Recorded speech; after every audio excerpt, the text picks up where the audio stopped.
But we must continue the touching the butts. Why? Maybe. Because the only experience of touching the butts in visual novels will be from that Written in the Skies visual novel. Why? Because it was impossible not to touch the butts. So let's. Are you ready? We have to do the intro to the YouTube. Rock, paper, scissors. Cut the paper! Ah! Hello, and welcome welcome. to Katawa Shoujo. The curls of the cripples of the girls inside the Inception area.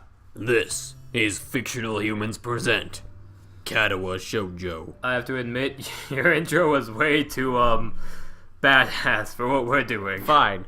Okay, I'll do it again. No, don't do it again. I'm keeping that. No, we'll have two intros. No, that's dumb.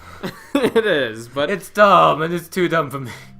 you know, the second intro will be that kind of intro that is too dumb. We don't have interlude music though. Fine. Oh, I have the second intro though. Sup, fucks? Perfect, let's get started. I was just going to yell. The students roll into class for Saturday morning session, and each and every one of them are sprouting with tired eyes who have worked through the night. Which only a day left to prepare, I suppose is not surprising. Thankfully, we only have to suffer through classes. We have about a day before we die, I'm pretty sure. That was dark. Well, from what I'm pretty sure it's a day until we die. I'll just say that. Matao lurches into class in a tired stagger.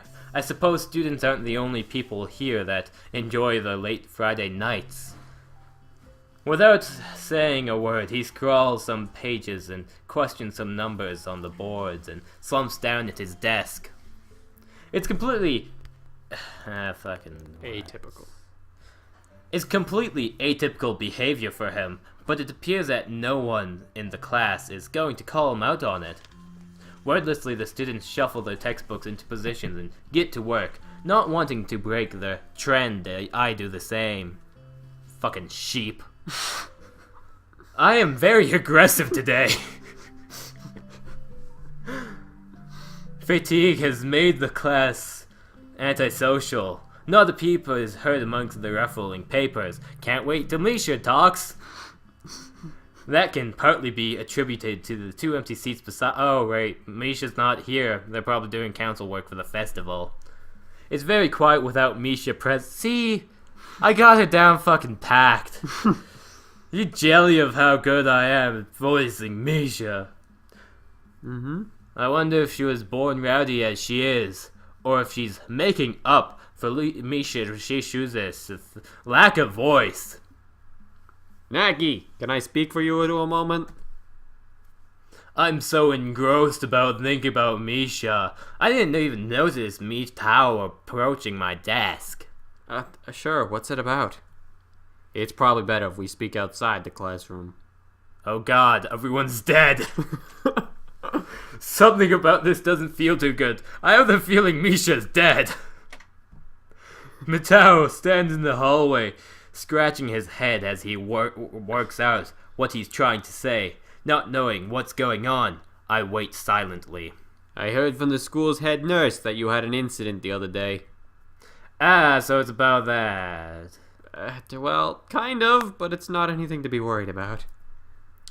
Yes it is. Anything that can endanger your health is something to be worried about. We try our best here to prepare you for life here. Part of that involves knowing your limits and how to work around them.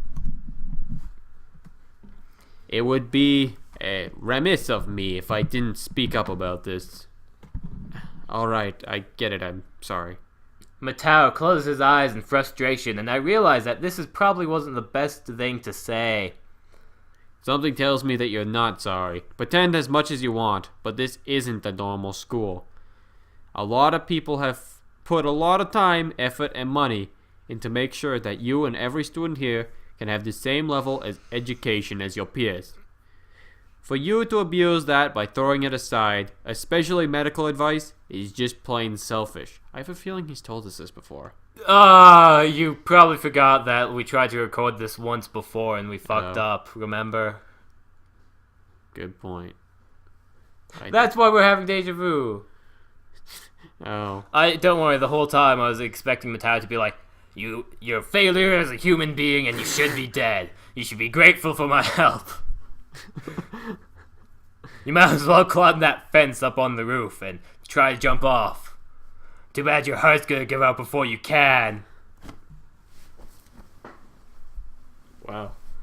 I'm not quite sure if this is actually how he feels or this is some act that he's practiced many times to guilt trip students doing the right thing. Either way, it's working. I understand. This is all new to me, and I apologize. I know my limits now, and I'll be sticking to them. Mateo appears to lighten up a little, satisfied with his message has been received. So then, on to my next question. How are you finding your studies? I understand you were laid up for a while. We're not too far ahead, are we? I don't really think so. I tried to keep up when I was in the hospital, so it hasn't been too hard. Mateo taps his chin and raises his elbow at his absorbed this information. Eyebrow? He raises his eyebrow and tucks his elbow into his chest as he absorbs this information. As he tries to get to the lesson across is he's a moth person as well, because fuck it, when I can't speak, everyone's a fucking moth person! Is that so? I suppose there's still students around here who realize the importance of learning. I wouldn't go that far. I mean, I was only trying to keep myself occupied with my little life support prison. Fucking optimism. Well, yeah. You've got to keep up with these things, right? That's exactly it. One wrong move in this world and you're left behind, right? Yeah, because you'll die because you have a horrible heart. Alright. Wouldn't want that to happen. No, you wouldn't. Every week there's a new scientifically discovery. Most of them mean nothing to the layperson, but any one of them could be the key to the next big thing. I'll keep that in mind. It's obvious that Matao's serious talk is over, and he's gone back to his standard slightly scatterbrained approach to life. I think in hindsight, I prefer him this way. He's slightly more predictable in his unpredictability. Well then, I think that's all I really had to say. Let's get back inside, shall we? My relief at the suggestion is insurmountable. Sure, you're the boss, right? Matao pauses for a moment. I don't think any of my students have ever said that to me before. For an instant, I considered replying to this, but something deep within me tells me to shut my mouth and get back into the classroom. A few of the students jump at the sound of the door, rapidly trying to pretend they are working on the questions there on the board. I just imagine him having a heart attack at that moment if he was inside the classroom. Oh god, we're gonna die! I thought we had a day! Some don't even bother. Their heads slump on the desk as they nap. Thankfully, it would appear that Matao doesn't even notice them. He returns to his desk and retrieves a scientific journal from one of the drawers. I guess I got it into there. The class returned to the near silence that Matao and I left before our chat. Mixed feelings of tiredness and anticipation buzz around the room. Everyone here is either waiting for the chance to rest or the chance to get the last-minute preparations on their way. The clock of the wall slowly ticks in the remaining class time away until finally the bell cries out, ending the torment. Remember to breathe. No. I won't get this done. That's selfish, man. Well, Before you all leave, I expect the answers for those problems by Monday. the class sighs as one, instantly regretting the slacking off, but still actually aware of the more pressing issue at hand.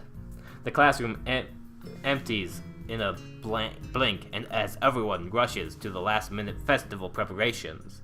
I stay behind and try to quickly finish the question so I don't have to bother with it over the rest of the weekend, with the festival and all tomorrow. Good, I'm not a shut up. She's a Cancer and I'm a Cancer. We're perfect for each other. Shut up, Justin. Mine. Apart from me, Hanako is the only one left, obviously waiting for Lily. Lily and you aren't compatible. You're compatible with me. Love me, damn it. It's weird that Lily comes all the way to our classroom to pick her up. I expect that moving around is at least normally harder for her than it is for Hanako. But it's none of my business, and I naturally don't ask about it from Hanako. Why? Because I'll send her into a traumatic, depression or some shit. Despite the relevant proximity of our seats, neither tries to strike up a conversation about that or anything else either. So an oppressive silence falls upon the classroom. Time passes in silence as, probably just 15 minutes or so, but it feels longer.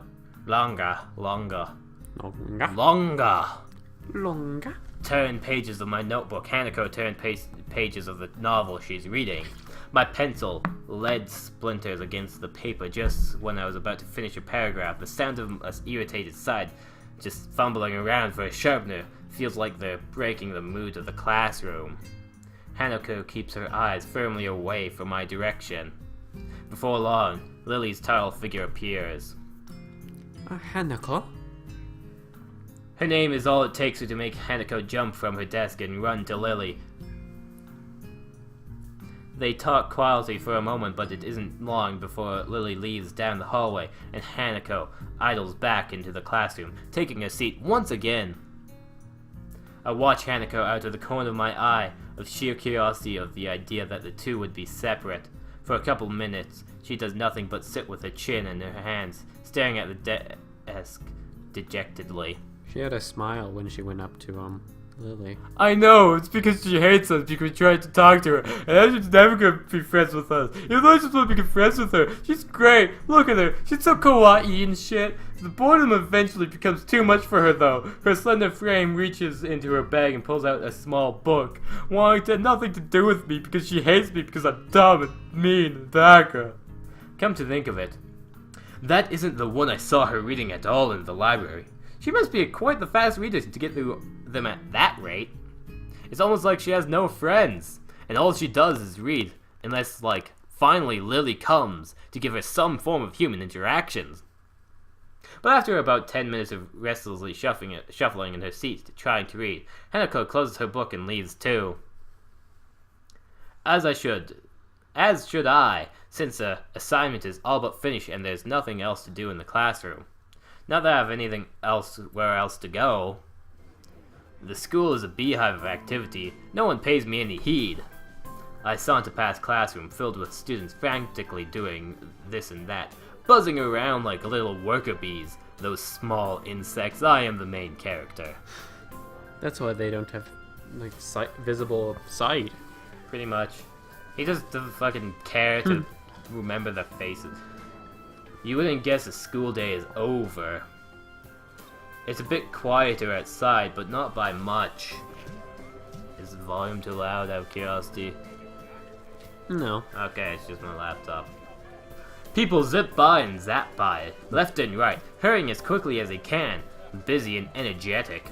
I feel the opposite, and the midday sun seemed to be draining all the spirit out of my body, making it feel limp all over, if you know what I mean.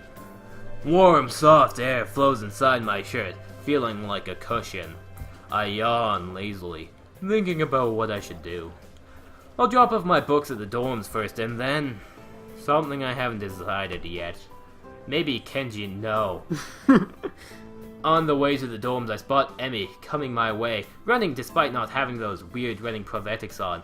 I wave at her, and she skids to a stop. Yo, Hizo! Her voice is as beautiful as a goblin's as ever. Spatters of white and green paint adorn her nose and her chin respectively, but her smile is wide and seems as it always is. You're not the painting armless person. You shouldn't be covered in paint. That's not your character type. Oh god, you're too close. She leans close to me, amplifying the feeling she is examining me. She's a moth person too. It Oh all god, makes no! sense. Shut up. I don't want any more moth people. Ugh. I'm tired of my own joke. Aha! Beating a dead horse! What you doing? Nothing really. I don't have anything to do for the festival, and everyone else seems to be doing something important. That's perfect. Then you can help me and Rin. With the festival preparations? I'm not sure if I'd be much of help. Yeah, that's fine. I'm not much help either. Emmy grabs my wrist and starts dragging me back inside the school quite forcefully, as we should call it here. Well, this episode here, we're Yeah, gonna continue going. But live streaming, but we record the ones. Oh god, how do I go back again? I want the pretty picture of the person. This is boring. Fuck it. I give up. You gotta keep the girl in the view so people stay when they click into here randomly.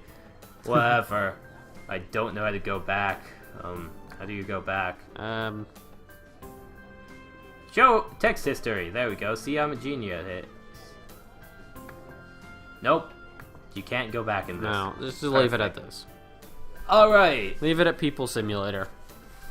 Sweet. I need to stop the fucking fucks. Oh wait, no, we have to do the outro. Right, the outro. The outro. The outro. And remember, kids, No matter what the internet tells you. we do not exist. Thanks for watching this episode. No, fucking bye. And now, we just put the intro again. You wanna know what I say to that? I say stop recording.